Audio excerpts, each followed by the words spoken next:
Nueva Biblioteca del Niño Mexicano. El telegrama Zimmermann, por Bernardo Fernández Beff. Una historia que se antoja digna de una novela de espías es la que rodea al famoso telegrama Zimmermann, del que, sin embargo, rara vez se habla en las clases de historia de la escuela. En 1916, la Revolución Mexicana aún estaba lejos de apaciguarse. Para ese momento, Venustiano Carranza era el presidente de nuestro país. Grupos rebeldes encabezados por revolucionarios como Francisco Pancho Villa y Emiliano Zapata seguían combatiendo por todo el territorio mexicano como lo habían venido haciendo desde 1910.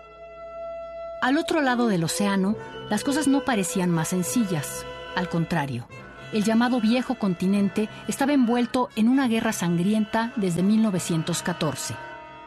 La tensión política en Europa había crispado los ánimos de tal modo que el asesinato en Sarajevo del príncipe Francisco Fernando de Austria, heredero del trono del imperio austrohúngaro, hoy desaparecido, pero que en aquel tiempo era una potencia mundial y que, como su nombre indica, abarcaba a Austria y Hungría, así como Yugoslavia y la antigua Checoslovaquia, entre otros, desató una serie de declaraciones de guerra en las que pronto se vieron implicadas prácticamente todas las naciones europeas.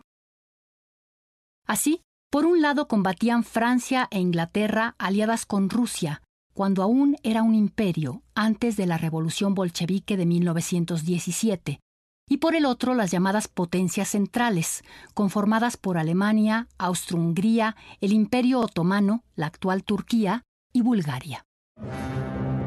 Después de 2 años de hostilidades, ambos bandos estaban desgastados. Los Estados Unidos se habían mantenido al margen de la guerra. Muchos observadores pensaban que solo esperaban el momento propicio para intervenir del lado de los aliados y rematar al otro bando.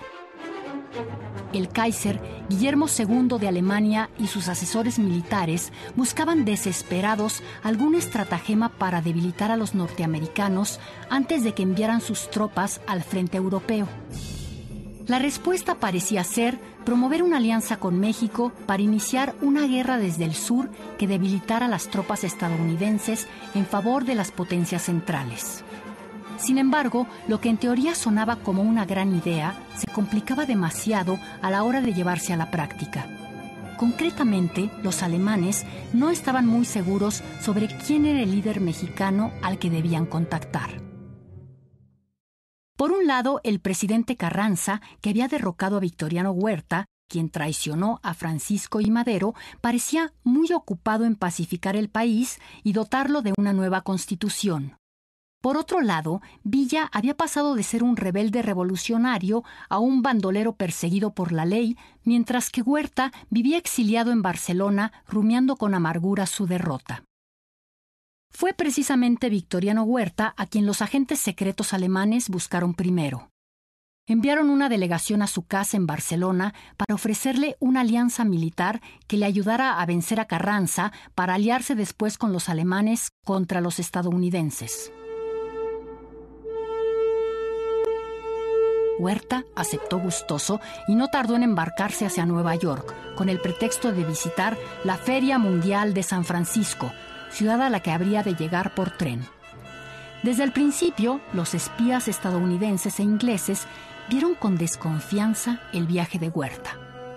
Sus sospechas fueron confirmadas cuando el exdictador se desvió en Kansas City hacia El Paso, Texas, con la intención de cruzar la frontera y rearmar a su ejército apoyado por los alemanes.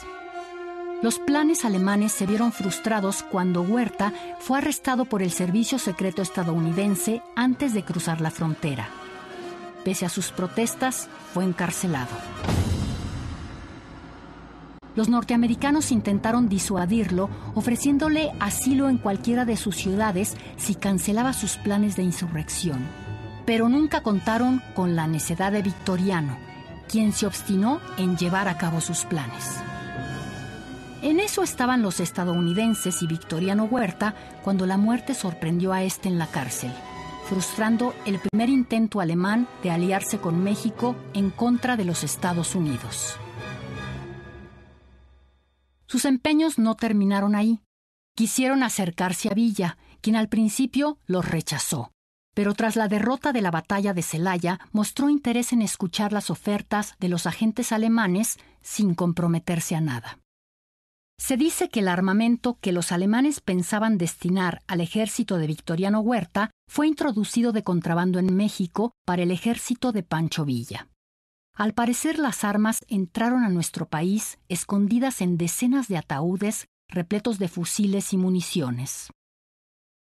Fue con ese apoyo como Villa cruzó la frontera para atacar Columbus, Nuevo México, en marzo de 1916. Se trataba de una pequeña población sin mayor importancia, que su ejército arrasó con la fiereza que le era característica.